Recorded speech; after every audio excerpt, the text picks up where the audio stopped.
Hello friends. तो ये हमारे इतिहास की क्लास 5 है और आज हम इस क्लास में पूरा पाषाण काल और मध्य पाषाण काल के बारे में पढ़ेंगे।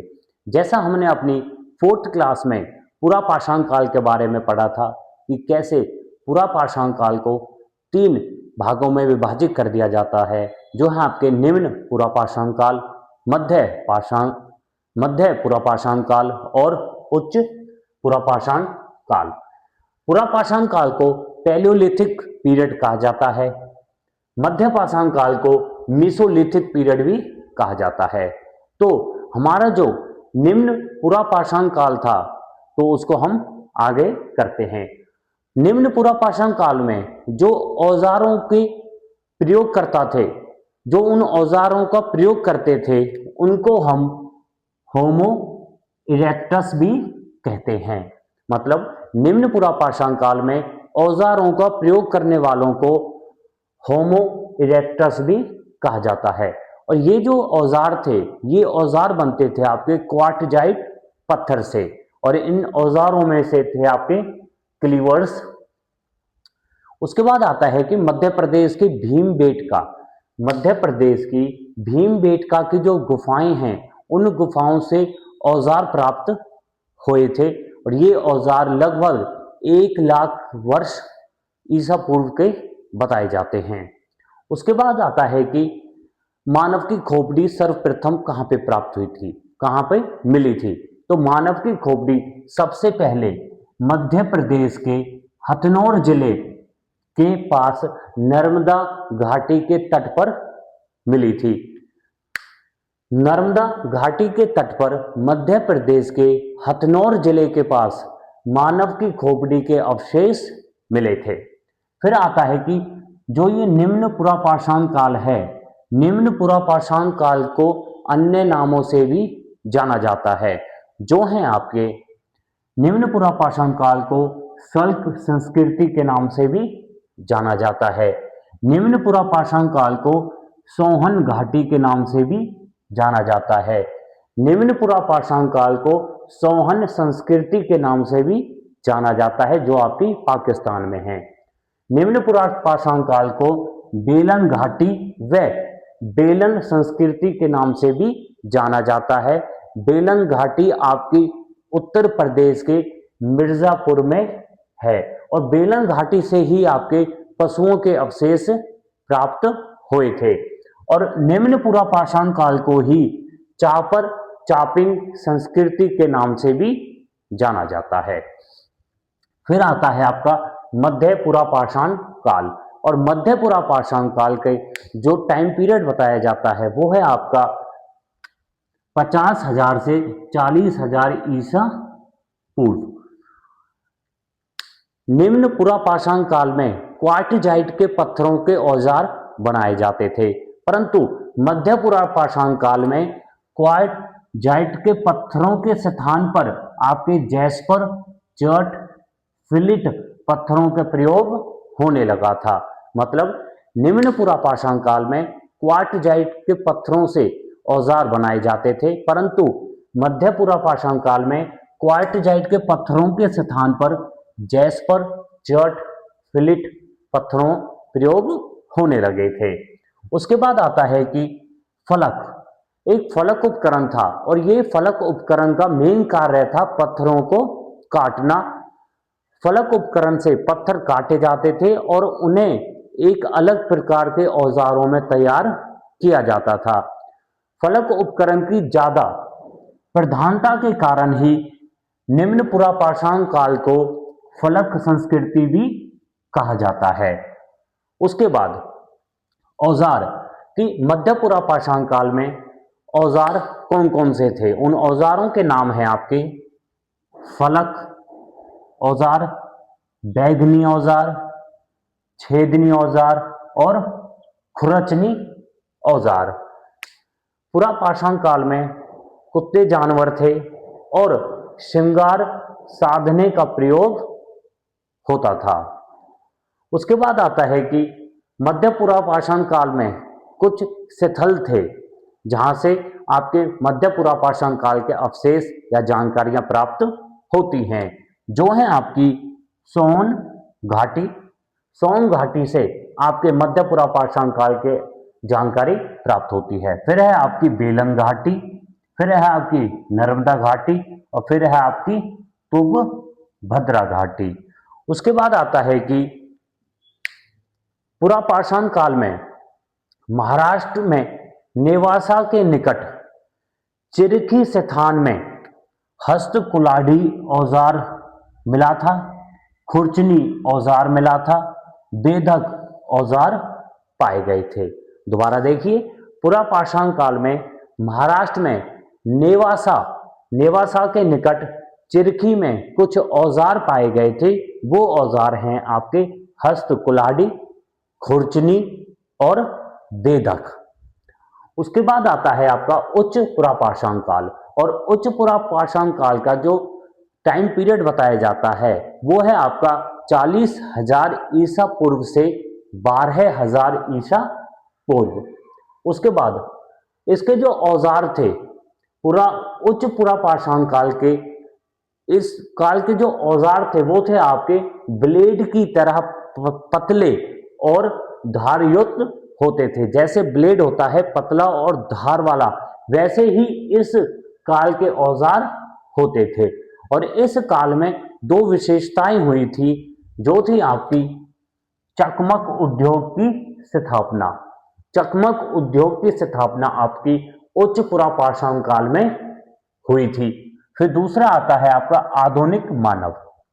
जब मैंने आपको मानवों की उत्पत्ति के बारे में बताया था, तो हमारे जो आधुनिक मानव थे वो थे आपके होमो सैपियंस का उदय।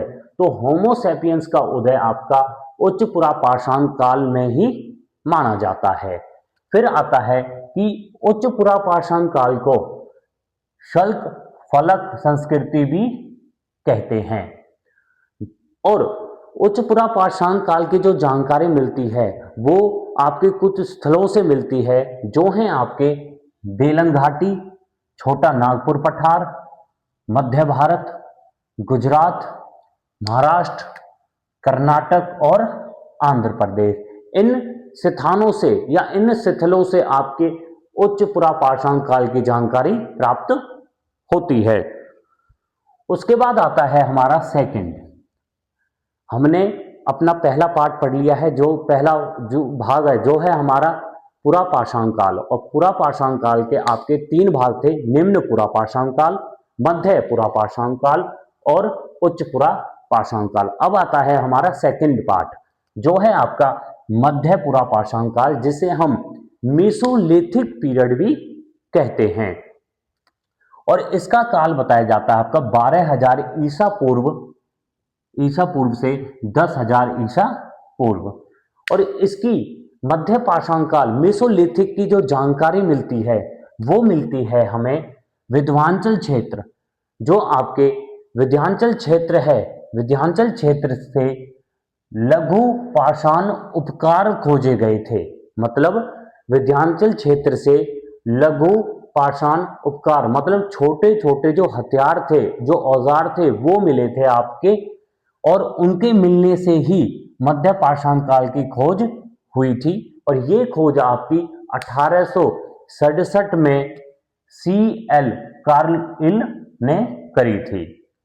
उसके बाद आता है कि किस प्रकार से मध्य पाषाण काल में जीवन व्यापक होता था, या मध्य पाषाण के जो लोग थे वो किस प्रकार से अपना जीवन जीते थे। तो वो अपना जीवन शिकार करके, मछली पकड़कर और खाद्य वस्तुओं का संग्रह करते थे। उसके बाद आता है कि जो मध्य पाषाण काल मेसोलिथिक पीरियड है, इसमें आपके किस प्रकार के औजार होते थे। इसमें आपके सूक्ष्म पाषाण पत्थर के बहुत छोटे छोटे औजार होते थे।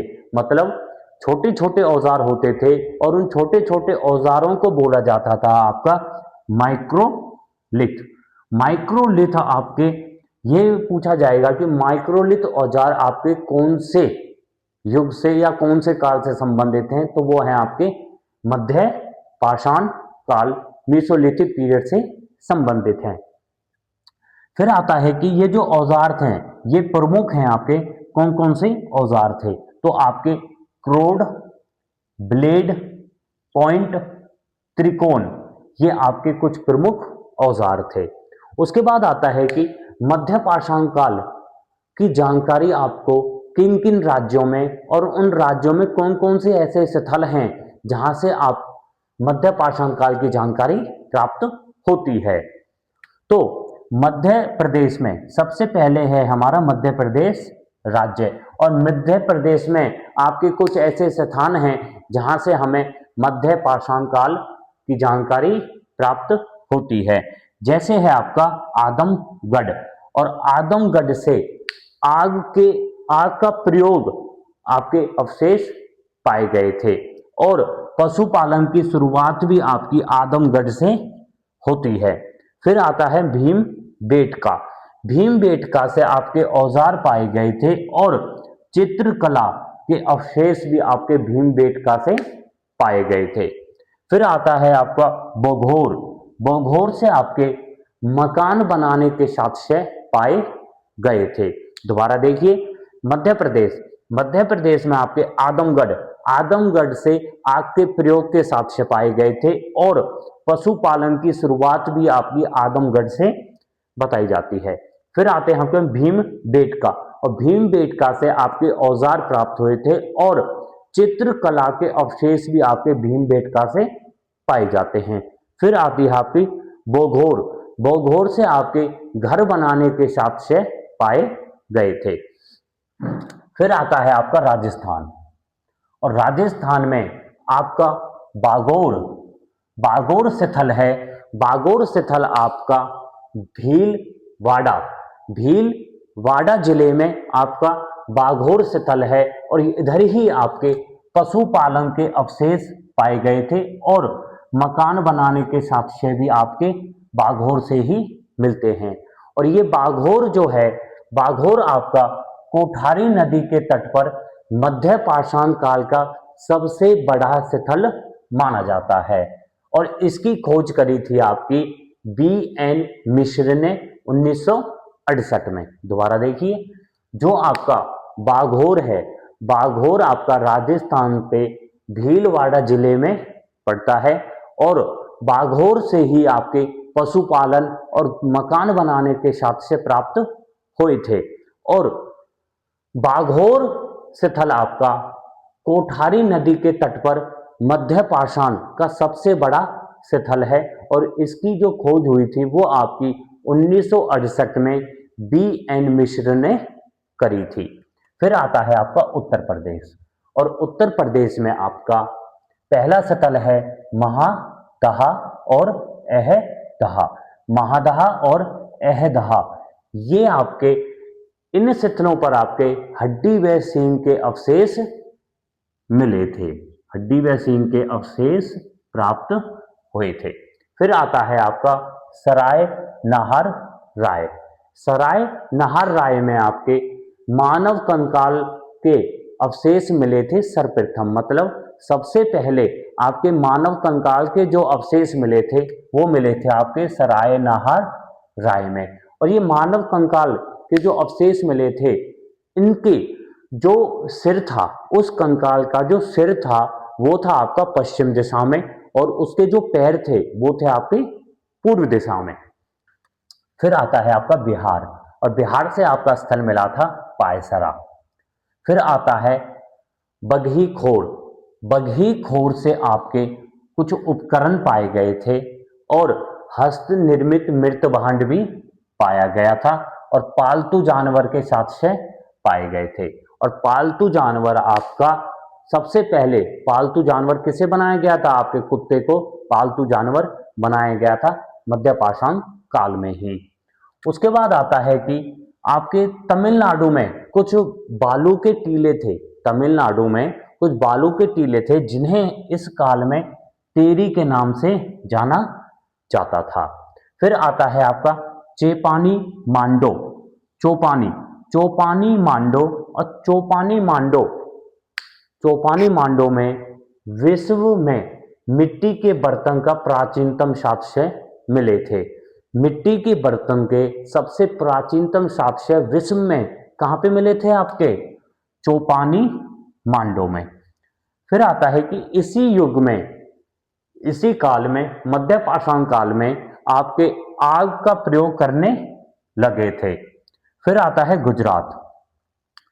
गुजरात में लंगनाज से, लंगनाज से एक रेत के टीले से, लंगनाज में एक रेत का टीला था और उस रेत के टीले से 14 कंकाल मिले थे। और इसकी जो खोज करी थी, इस लंगनाज से इसकी जो खोज करी थी वो करी थी आपकी HD साकलिया ने। तो फ्रेंड्स, ये हमारे प्राचीन इतिहास के क्लास 5 थी, जिसमें आज हमने अपना पूरा पाषाण काल, पैलियोलिथिक पीरियड कंप्लीट किया था और अपना मध्य पाषाण काल, मीसोलिथिक पीरियड भी कंप्लीट किया था।